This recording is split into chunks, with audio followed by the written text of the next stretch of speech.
नमस्कार मैत्रिणींनो, आपल्या आनंदी मन या यूट्यूब चॅनलमध्ये तुम्हा सगळ्यांचं सहर्ष स्वागत। आजची आपली रेसिपी आहे डांगर घाऱ्या किंवा भोपळ्याचे घारगे, किंवा मग तुमच्याकडे काय म्हणतात डांगराच्या पुऱ्या वगैरे काहीही। आमच्याकडे देखील याला डांगराच्या पुऱ्याच म्हटलं जातं। खूप पारंपरिक अशी ही रेसिपी आहे आणि बनवायलाही अगदी सोपी आहे। तर बघा, मी हे एक डांगर घेतलेलं आहे। आमच्याच डांगराच्या वेलीला हे डांगर आलेलं होतं आणि ते पिकल्यानंतर आम्ही आता हे कापतोय। तर बघा, आम्ही हे कापून घेतोय आणि ते कापल्यानंतर एवढं छान पिकलेलं होतं आतमधून की आम्हाला ते पाहिल्या असं वाटलं की ह्याच्या मस्त आपण डांगर घाऱ्या किंवा डांगराच्या पुऱ्या बनवूया, म्हणून ही साधी सोपी रेसिपी मी केलेली आहे। बघा, हे केमिकल विरहित डांगर आमच्या वेलीला आलेलं होतं। छान मस्त कापून घेतलेलं आहे। हे मी पूर्ण नाही वापरणार डांगर घाऱ्यासाठी, अगदी फक्त अर्धा किलो असं डांगर मी घेणार आहे। पण बघा, त्याच्या आधी आपण बिया वगैरे काढून घेणार आहोत। सगळीकडून स्वच्छ करून घेणार आहोत डांगर, अशा प्रकारे बघा। आता बघा, वरीलप्रमाणे मी या डांगराचं पाठीच्या बाजूचं साल देखील मी काढून घेतलेलं आहे, बघू शकता तुम्ही सुरीच्या सहाय्याने, आणि याच्या वरीलप्रमाणे फोडी करून घेतलेल्या आहेत। आता एका कुकरमध्ये मी या फोडी घालून घेणार आहे आणि त्याचबरोबर गूळ देखील घालून घेणार आहे। आता इथे गूळ तुम्ही तुमच्या तुम्हाला ज्या प्रकारे गोडी पाहिजे त्याप्रमाणे वापरू शकता। आणि बघा, एक 10 ते 15 मिनिटे अगदी कमी गॅसवर आपण त्याची एक शिट्टी काढून घेणार आहोत। बघा, आता शिट्टी देखील झालेली आहे आणि बघा, मस्त आपलं डांगर गुळाच्या पाण्यात शिजलेलं आहे, मस्त त्याला पाणी सुटलेलं आहे। आणि आता आपण हे पावभाजीचं जे मॅशर असतं त्याच्या सहाय्याने मॅश करून घेणार आहोत। या डांगराच्या फोडी पूर्णपणे त्या पाण्यात आपण मॅश करून घेणार आहोत। बघा, किती सुंदर तयार झालेलं आहे ते मिश्रण।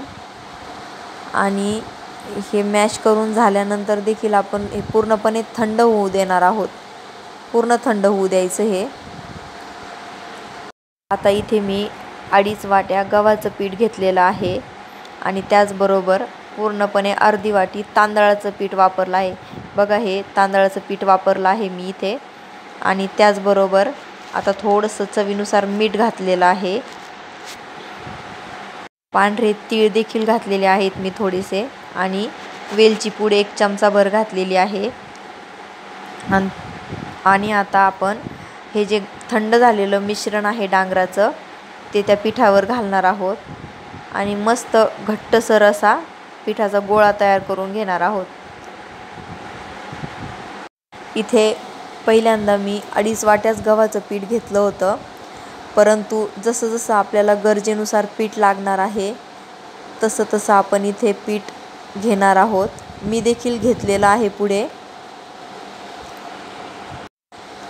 पण मात्र तांदळाचं पीठ मी तेवढंच वापरलं आहे आणि तांदळाच्या पिठाची खूप जास्त गरज पडत नाही, थोडंसंच वापरायचं। आता बघा, मला इथं गव्हाचं पिठाची गरज पडलेली आहे कारण पीठ थोडं पातळ झालेलं आहे आपलं। बघा, थोडंसं घट्टसर गोळा बनवून घ्यायचा आहे आपल्याला, छान एकसारखं मळून घ्यायचं आहे पीठ।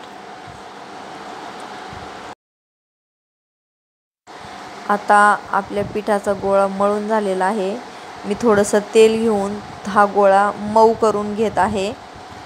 बघा, अगदी थोडंसं तेल घेऊन हा गोळा मऊ करून घ्यायचा आहे, खूप तेलाची गरज नाही आहे। बघा, आणि एक 5 ते 10 मिनिटे हा गोळा आपण छान भिजू देणार आहोत। 10 मिनिटांनंतर आपण आता याच्या पुऱ्या लाटायला घेणार आहोत। अगदी छोटासा एक गोळा घ्यायचा आहे आणि त्याची आपण थोडंसं तेल लावून पुरी लाटून घेणार आहोत। तोपर्यंत मी कढईत तेल देखील गरम होण्यासाठी ठेवलेलं आहे। आता बघा, या साईजची पुरी करून घ्यायची आहे आपल्याला। आणि बघा तेल देखील आपलं कढईत गरम झालेलं आहे. आता ही पुरी सोडू आपण तेलात आणि पूर्णपणे एक बाजू तळून घ्यायची आहे. बघा कशी पुरी आपली फुललेली आहे छान आणि त्याची पलटी मारून घेतली आहे. आता आपण बघा मस्त आपली पुरी फुगलेली आहे. आता आपण पुरी काढून घेऊया. अशा पद्धतीने आपण दुसऱ्या सर्व पुऱ्या तळून घेणार आहोत. बघा अप्रतिम पुऱ्या आपल्या बनलेल्या आहेत आणि खायला देखील खूप टेस्टी लागतात. एकदा नक्की ट्राय करून बघा आणि आपली व्हिडिओ आवडली तर लाईक, शेअर आणि सबस्क्राईब आणि कमेंट जरूर करा.